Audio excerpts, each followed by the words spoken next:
Jadi pertanyaan yang pertama, bagaimana cara membangun rutinitas cinta Al-Quran yang tidak membosankan?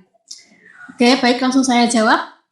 Ya, yang pertama mungkin bisa kita itu membangun momen dengan Al-Quran. Jadi kalau misal kita menetapkan waktu kita membaca Al-Quran itu setelah sholat apa, misal kita menanamkan pada diri sendiri, aku mau membaca Al-Quran setiap sholat subuh, seperti itu. Jadi nanti kita setelah sholat subuh, ketika kita sholat subuh, itu kita akan menanamkan pada hati kita, setelah ini aku adalah waktu bersama Al-Quran, seperti itu. Jadi kita tidak akan merasa bosan dan akan merasa bahwa ini waktu khususku bersama Al-Quran, seperti itu. Jadi Al-Quran itu harus seenggaknya dibaca sehari 1 kali.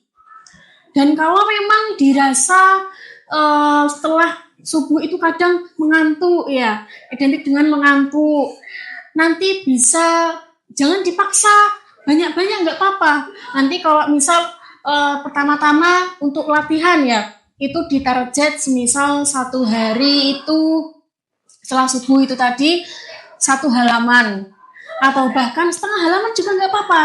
Nanti kalau misal pas harinya niku ketepaan ngantuk banget, nah itu nanti 1 ayat, 2 ayat, 3 ayat nggak apa-apa, jangan dipaksa, ya, karena kalau nanti kita paksa, kita akan kurang dalam mendalami bacaan kita tersebut, seperti itu.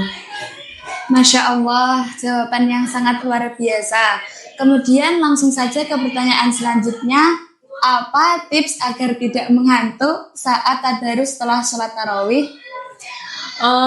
Ini sebenarnya hampir sama ya jawabannya, maksudnya seperti kayak jangan dipaksa untuk membaca banyak-banyak, karena jujur saya sendiri kalau habis tarawih itu tuh juga ngantuk. Jadi kadang kan apalagi kita itu kan zamannya media sosial, ya, ketika habis tarawih itu gatel banget pengen scroll gitu. Jadi sebisa mungkin kita itu habis tarawih langsung pegang Al-Quran. Kalau nanti kalau kita diselingi dengan pegang HP dulu, nanti nggak jadi gitu. Meskipun di dalam HP itu ada Al-Qurannya, tapi nanti berpotensi sulit sekali kalau sudah terdoktrin dengan scroll, itu sulit banget.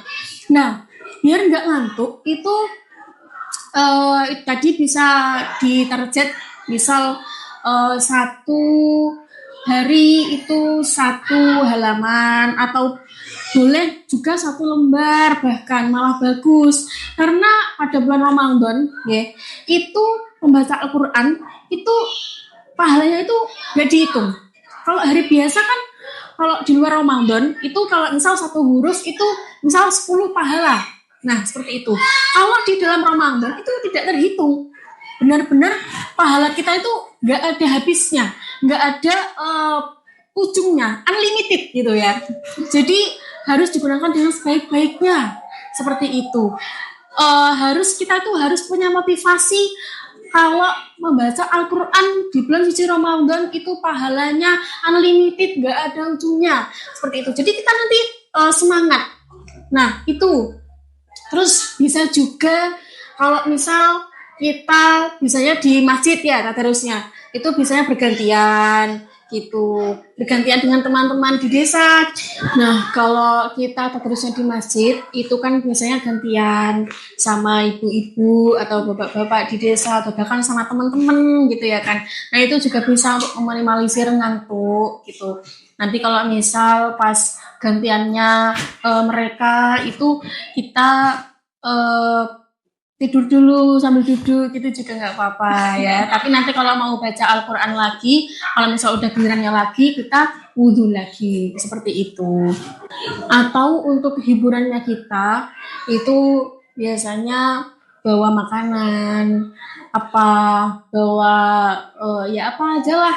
Kalau sekarang kan apa sih yang disukai sama anak-anak muda, kayak sama entai atau apalah gitu ya nggak apa-apa, asal nanti kebersihan masjidnya dijaga. Terus juga kalau misal di desanya sana nggak apa-apa bawa makanan ya nggak apa-apa, tapi nanti kalau nggak boleh ya cukup bawa minuman kayak air putih, misal nanti buat tenaga gitu, bawa kopi gitu ya, seperti itu. Masya Allah, luar biasa sekali ngobrol kita kali ini bersama Neng Naili Rahmatika Hidayah. Terima kasih Neng Rahma atas Sama-sama. ilmunya. Semoga bermanfaat bagi kita Amin. semuanya. Amin. Sekian ngobrol kita kali ini. Tetap saksikan ngobrol Pikam. Wallahul muwaffiq ila aqwamit thoriq. Wassalamualaikum warahmatullahi wabarakatuh.